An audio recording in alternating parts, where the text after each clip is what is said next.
इसी प्रकार पूज्य श्री सरकार जी, जिन गुरुओं का चरित्र सुनाऊंगा मैं अभी 1 महीने में, उनका सबका विहंगम दृष्टि डाल रहा हूं। पूज्य स्वामी जी का तो चित्र आज कल पूरा हो गया।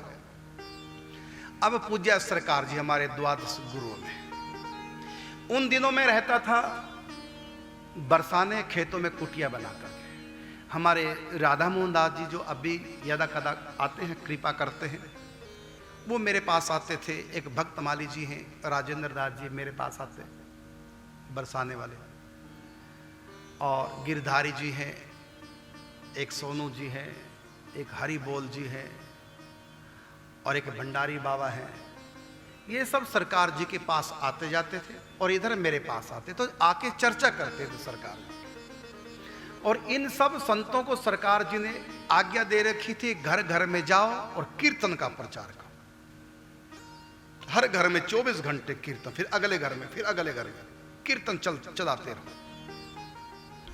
तो मेरे मन में एक बात आई कि ये नौजवान संत और सरकार जिनको घर घर में भेज रहे हैं, घर में स्त्री होती हैं, गृहस्थी का मोल अलग है, और ये घर छोड़ के संत बन गए, फिर घर घर में घुस रहे हैं, वहाँ स्त्रियां महिलाएं हैं, कोई भी गलत काम हो जाए बिना बात के बदनामी हो जाएगी।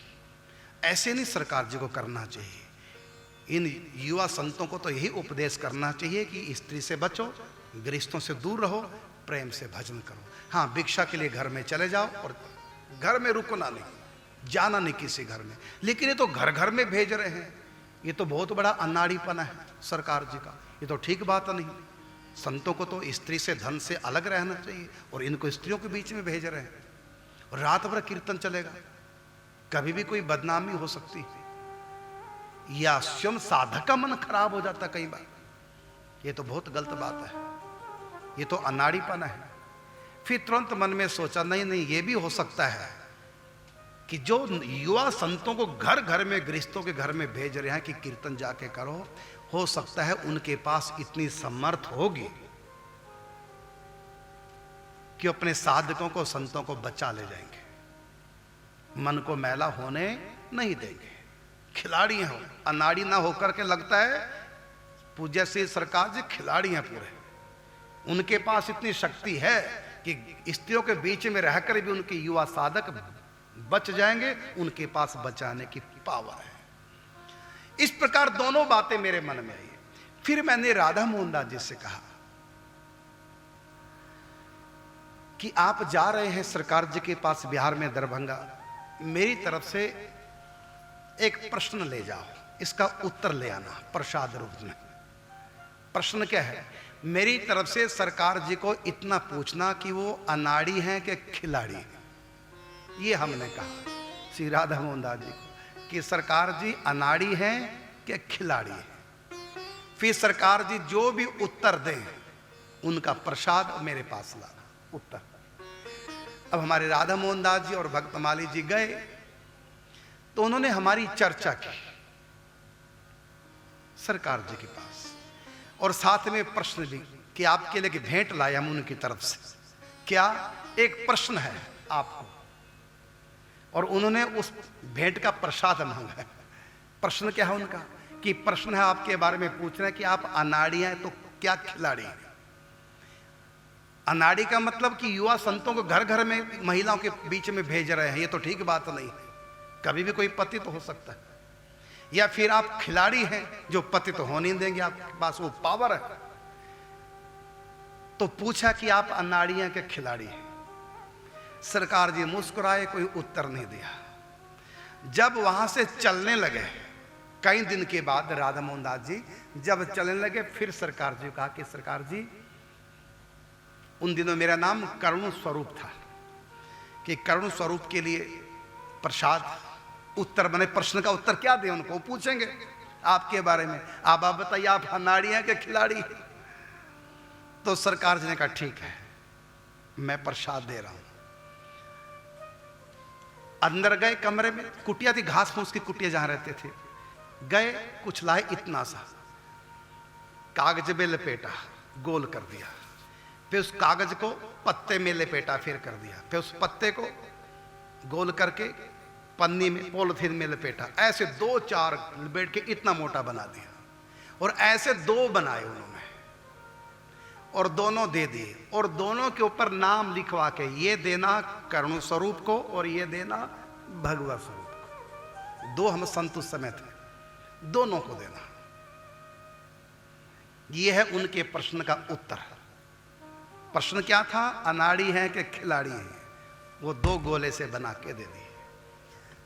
राधा मोहन दास जी मेरे पास आए कि आपके प्रश्न का उत्तर है इसमें, ये आपके लिए है, ये भगवत स्वरूप जी के लिए। हमने कहा ठीक। तो भगवत स्वरूप जी वहां थे नहीं, मैं अकेला रहता था। उनका तो मैंने रख दिया प्रसाद जो भी था, अपने वाला जो मेरे नाम आया उसको खोला, अंदर से कुछ निकला, फिर उसको खोला, फिर अंदर से कुछ निकला, फिर उसको खोला और अंत में एक छोटी सी मिश्री का दाना निकला। चने से भी छोटा दाना, चने से भी छोटा दाना मिश्री का निकला। अब मिश्र ये बताएगी कि मैं अनाड़ी हूं कि खिलाड़ी हूं। हमने कहा इसका क्या करें? मैं तो सोच रहा था कोई लिखित में होगा कुछ, अनाड़ी के खिलाड़ी। तो राधा मोहन दास जी ने कहा तो प्रसाद अब आप पाओ, पता चलेगा अनाड़ी है कि खिलाड़ी है। हमने उस मिश्री के दाने को पा लिया। फिर क्या होता है ये तो बताने की आवश्यकता नहीं, लेकिन पता चल गया कि वो अनाड़ी नहीं खिलाड़ी।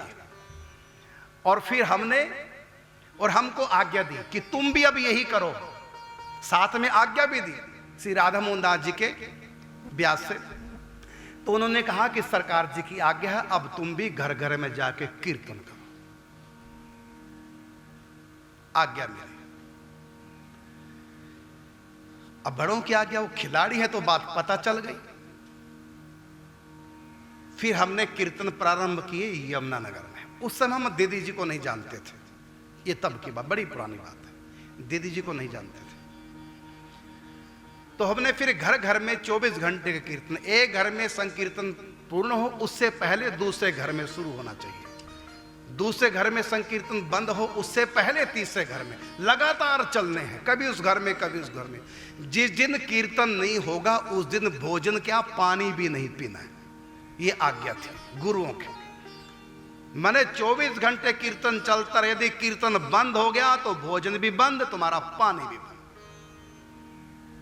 तो हम घरों में जा जाके लोगों के आगे हाथ जोड़ के प्रार्थना करते, हमको भोजन करना है कल, भाई कल कीर्तन कोई करवा ले, नहीं तो कल भोजन नहीं कर पाएंगे, कल जल नहीं पी पाएंगे। कई लोग कहते नहीं कर पाएंगे, दिन दिन में तो कर लेंगे, रात को नहीं होगा। हमने कहा नहीं, 24 घंटे में। मना कर देते, फिर दूसरा घर ढूंढते। फिर हम कहते यदि तुम नहीं करा सकते कोई और घर बता दो, हम उस घर में जाके दूसरों को मरा लें। कैसे कर करके हमने लगातार, और गजब और था, किसी के घर में पानी नहीं पीना, किसी घर में भोजन नहीं करना, और जिस घर में कीर्तन होता उस घर में कुछ नहीं बटेगा, केवल तुलसी दल और चरणामृत, प्रसाद भी नहीं बंटवाना है, कोई खर्च नहीं होना। इस प्रकार यमुनानगर में महीनों तक, कई महीने लगातार चलता रहा कीर्तन, जो आज भी चल रहा है। वहां ऐसे ऐसे चमत्कार होने लगे, दीदी जी साक्षी, उन्हीं कीर्तनों में दीदी जी हमको मिले। क्योंकि दीदी जी को किसने बताया ऐसे ऐसे बरसाने से संत आए, क्योंकि उस समय हम बरसाने रहा करते थे। बरसाने से संत आए, वो घर घर में कीर्तन करा रहे हैं, आप भी करवा लो दाता जी के दरबार में। दीदी जी ने वहां बहुत बड़ा मंदिर बना रखा है, तो आप भी दरबार में कीर्तन कराओ उनका। तो हमको बुलाया, वहां कीर्तन किया। तब से दीदी जी से हमारी जानकारी हो गई। फिर दीदी जी के घर में तीसरी मंजिल पे ऊपर मेरा कमरा बना दिया गया दीदी जी के पिताजी ने। फिर 3 साल में उस कमरे में रहा हूं, और हर रोज कीर्तन, सत्संग, कथा ये चलता रहा। उस समय कैसे कैसे चमत्कार होते थे, दीदी जी साक्षी हैं। जब कीर्तन होता है, जिस घर में होता, कितनी बार ऐसा होता, दिव्य सुगंध आने लग जाती। जिसके घर में एक बार संकीर्तन हो गया, कई बार उनके घर में बाद में सुगंध आने लग जाती। और जहां पर डेली सत्संग होता, अचानक हवा सी आती सुगंध की, फिर रुक जाती, और सबको आती है, नहीं किसी को आई किसी को नहीं। ऐसे ऐसे चमत्कार उस समय होने लगे थे। तो सरकार जी ने हमको बता दिया कि मैं अनाड़ी हूं कि खिलाड़ी।